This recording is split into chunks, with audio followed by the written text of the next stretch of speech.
بسم اللہ الرحمن الرحیم۔ السلام علیکم ناظرین، تبوک کے سفر میں قوم سمود کی بستی پر گزر۔ غزوہ تبوک کے مشہور غزوہ ہے اور نبی علیہ السلام کا آخری غزوہ ہے۔ نبی علیہ السلام کو اطلاع ملی کہ روم کا بادشاہ مدینہ منورہ پر حملہ کرنے کا ارادہ کر رہا ہے اور بہت بڑے لشکر کے لے کر شام کے راستے سے مدینہ کو آ رہا ہے۔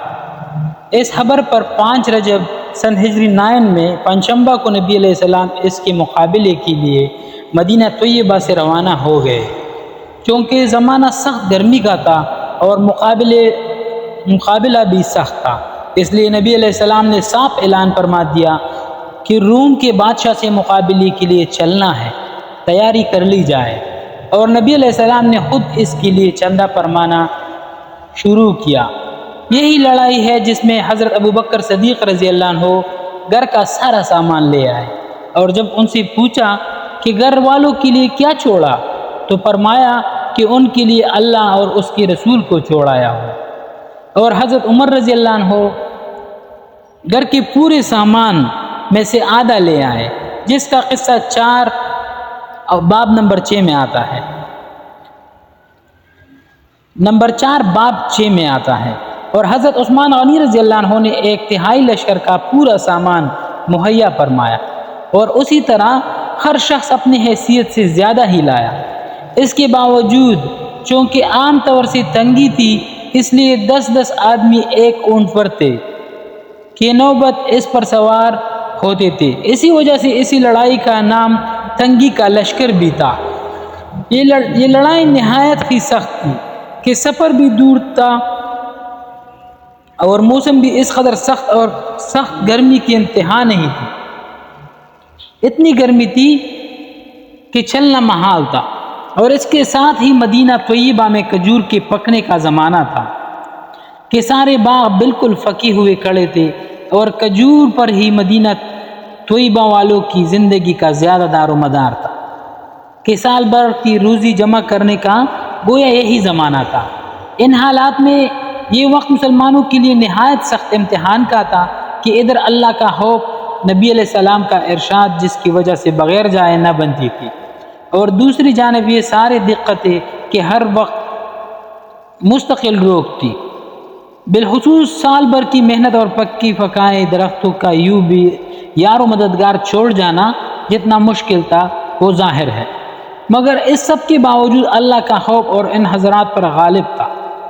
اس لیے بجز منافقین اور معذرین، جن میں عورتیں اور بچے بھی داخل تھے، اور وہ لوگ بھی بضرورت مدینہ طیبہ میں چھوڑے گئے یا کسی قسم کی سواری نہ ملنے کی وجہ سے روتے ہوئے رہ گئے، جن کے بارے میں یہ آیات نازل ہوئی، اس کا آیات نازل ہوئی۔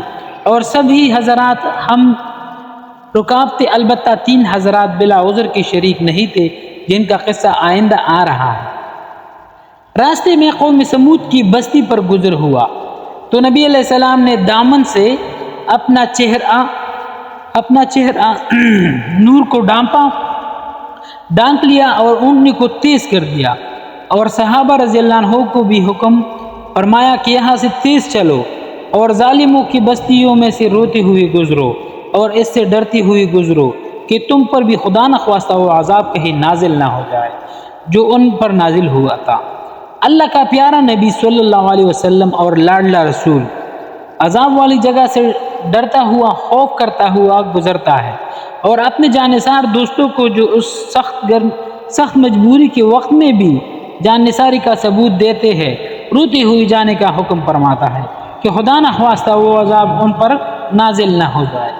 ہم لوگ کسی بستی میں زلزلہ آ جائے تو اس کو سیر کی جگہ بنا دیتے ہیں، کنڈروں کی تفریح کو جاتے ہیں، رونا تو دور، رونے کا خیال بھی دل میں نہیں لاتے، اور یہ تو ذہن میں نہیں آتا کہ یہاں عذاب نازل ہوئی ہے، ہم پر کہیں یہ عذاب نازل نہ ہو جائے۔